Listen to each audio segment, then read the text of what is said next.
Bright QT. Every student matters. Now, how does carbon exist in nature? The next question that arises is, does carbon exist in its pure form just as carbon, or does it exist in forms of other elements? It exists in both forms. It can either exist in free form or exist in form of compound with other elements. In its free form, it exists in three ways.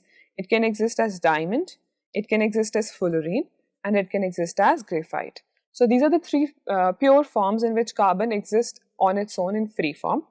These forms are called as allotropes of carbon. C60. So diamond is the hardest known substance to man. It's the hardest form of one of the hardest materials present on the earth.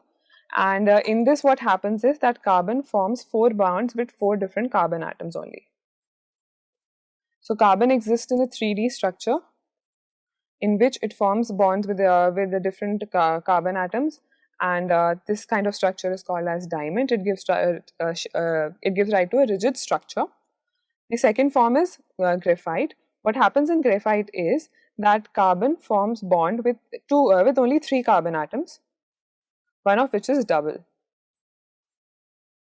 So it forms this kind of structure, and which gives rise to this hexagonal sheet-like structure. So it forms hexagons which are arranged in sheets, and the sheets slip on each other. So the bond between carbon and carbon is very strong, but the bond between 2 sheets is weak, and that is why it is slippery, and that is why it can be used for lubricant, and that is how the pencil works. When you write with a pencil, the different layer of graphite slips onto the paper, and that is how the mark remains, right? So that is the other form of carbon, graphite. Graphite is also used in industries as a lubricant, and it is also a conductor of electricity. It is one of the few forms of carbon in which it can conduct electricity. The third form is Buckminster fullerene. It is called as Buckminster fullerene after the name of the person who discovered it. It has 60 carbon atoms arranged in form of a football.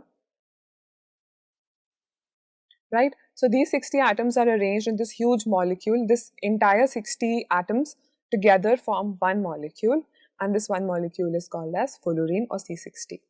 Right? So these are the 3 forms in which carbon can exist on its own, but all the other forms that exist are in forming compounds with other elements. It can combine with hydrogen, it can combine with oxygen, nitrogen, and various other elements.